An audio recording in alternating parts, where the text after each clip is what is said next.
অনেক বড় জায়গা জুড়ে মানে দুখানা গোডাউন ছিল। সেই দুটো গোডাউনের একটা ডেকোরেটরের গোডাউন ছিল আর একটা কোনো মোমোর কিছু ছিল। এই দুটো জায়গা নিয়ে অনেক বড় জায়গা। আমরা সকাল থেকে এটা ফলো করছি, সকাল থেকে সব কিছু করছি। ফায়ার অডিট হয় না এটা আমি একবারই বলবো না, ফায়ার অডিট হয়, ফায়ারের এনকোয়ারি হয়, ফায়ারের রিপোর্ট হয়, সবই হয়, কিন্তু মানুষেরও কিছু অসতর্কতা থাকে। এত বড় শহরের মধ্যে অনেক কিছু ঘটনা ঘটায় এবং অনেকে নিজেরা বুঝতে পারে না, নিজেদের লাইফটার জীবনে তারা বুঝতে পারে না, লাইফটার থেকে বেশি ব্যবসাটা মনে করে বড়। আজকেরও যে ঘটনা আমি মনে করি, দেখুন একটা বড় গোডাউন, সেই গোডাউনে ব্যবসা হয়, ডেকোরেটরি ব্যবসা হোক, মোমোর ব্যবসা, আমরা এগুলো খতিয়ে দেখবো সব। কিন্তু ওখানে অত লোক থাকবে কেন রাত্রিবেলা? একটা গোডাউনের মতো অত লোক থাকবে কেন?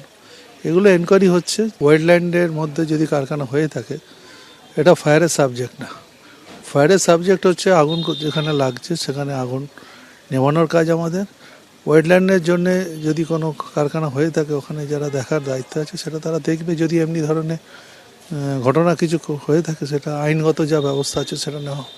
16 ঘন্টা অতিক্রান্ত, এখনো আগুন জ্বলছে আনন্দপুরের নাজিরাবাদে দুটি গোডাউনে। সেখানে দমকলের আধিকারিকরা এখনো কাজ করছে, কিন্তু 7 জনের প্রাণ চলে যাওয়ার পর প্রশ্নটা স্বাভাবিকভাবেই ওঠে, এতগুলো মানুষের প্রাণ চলে যাওয়ার দায় কে নেবে? দায়টা কার? এ নিয়ে যখন প্রশ্ন উঠছে, তার মধ্যে ছবি আপনাদের সামনে রাখবো সরাসরি। এই মুহূর্তে ঘটনাস্থলের কি পরিস্থিতি, সন্দীপ সরকার এবং ঝিলম করঞ্জয় দুই প্রতিনিধি রয়েছেন। আমি প্রথমেই সন্দীপের কাছে যাব। সন্দীপ, এখনো আগুন নিয়ন্ত্রণে আনা যায়নি?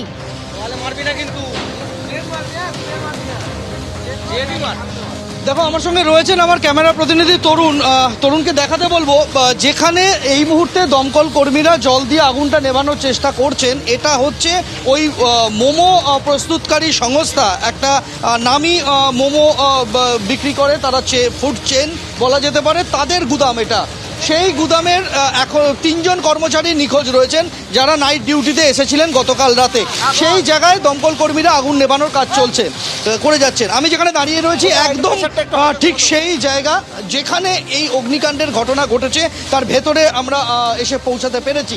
আমার ঠিক ডান দিকে যেটা রয়েছে, এটা হচ্ছে ওই মোমো সংস্থার গুদাম ঘর। আর ঠিক আমার বাঁ দিকে যে ছবিটা দেখলে রীতিমতো শিউরে উঠতে হয়, এটা হচ্ছে সেই গুদাম যেখানে পরপর এখনো পর্যন্ত পাওয়া তথ্য অনুযায়ী 2টি ডেকোরেটর সংস্থার উপকরণ রাখা থাকতো এখানে, এবং সবথেকে বেশি কর্মচারী তাদের এখানেই রাতের বেলা ছিলেন, যারা নিখোঁজ রয়েছেন বলে এখনো পর্যন্ত নথিভুক্ত হয়েছে। মোমো সংস্থায় 3 জন নাইট ডিউটিতে ছিলেন, তারা নিখোঁজ হয়েছেন বলে এখনো পর্যন্ত নথিভুক্ত হয়েছে পুলিশের কাছে। আর এই যে ডেকোরেটর সংস্থার এখানে অন্তত পক্ষে 25 জন নিখোঁজ রয়েছেন, এমনটাই কিন্তু নথিভুক্ত হয়েছে পুলিশের কাছে। অর্থাৎ 25 এবং 3 28 জন এখনো পর্যন্ত নিখোঁজ, সেরকমটাই খবর। তুমি দেখতে পাবে একদিকে সেই মোমো কারখানার ছাদ সেটা ভেঙে নেমে এসেছে। ঠিক আমি মাঝের জায়গাতে আমি রয়েছি। আমার ঠিক এই অংশে যে আগুনটা জ্বলছে, এটা হচ্ছে মোমো প্রস্তুতকারী সংস্থার গুদামঘর, এবং সেই গুদামঘরের ছাদ ভেঙে নেমে এসেছে।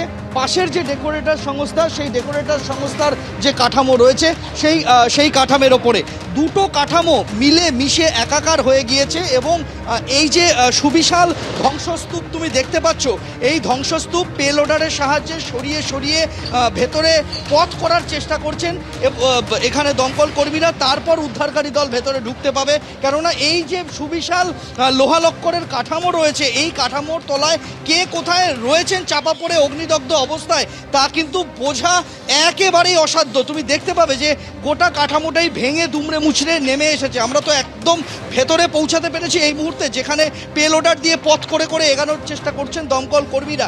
তুমি দেখতে পাবে যে একটা বাড়ি, আমরা দেখে মনে হচ্ছে 1 2 3 তলা একটা বাড়ি সম্ভবত, যে বাড়িটা পুড়ে কালো হয়ে গিয়েছে, দূর থেকে শুধু তার অবয়বটা বোঝা যাচ্ছে। এই বাড়িটা হচ্ছে ডেকোরেটর সংস্থার একটা ওয়ার্কশপ। ওয়ার্কশপ এবং সেখানে এই বাড়িটার মধ্যেই তাদের অফিসও রয়েছে, এই ডেকোরেটর সংস্থার অফিস এবং ওয়ার্কশপ। সেই ওয়ার্কশপের বাড়িটা পুরে কালো হয়ে গিয়েছে, আর যে কাঠামোটা ভেঙে নিচে নেমে এসেছে এটা হচ্ছে তাদের ডেকোরেটার্সের গুদামঘর। দুটি ডেকোরেটর সংস্থা যাদের কর্ণধাররা পূর্ব মেদিনীপুরের, এখনো পর্যন্ত তাই জানা যাচ্ছে, তমলুক এবং হেরিয়ার এদের মালিকের বাড়ি। তাদের খোঁজ শুরু হয়েছে এবং এখানে যারা কাজ করতেন মূলত বেশিরভাগই পূর্ব মেদিনীপুর, পশ্চিম মেদিনীপুর, কিছুটা দক্ষিণ 24 পরগনার যুবকরা এখানে কাজ করতেন। তারা নিখোঁজ রয়েছেন, তাদের খোঁজ পাওয়া যায়নি এখনো পর্যন্ত। এবং এখন যা পরিস্থিতি তাতে পুরোপুরি আগুন নিয়ন্ত্রণে আসা এবং এই কাঠামো সরানো, তার আগে কিন্তু উদ্ধার কাজ একেবারেই চালানো যাচ্ছে না। এবিপি আনন্দ, এগিয়ে থাকে, এগিয়ে রাখে।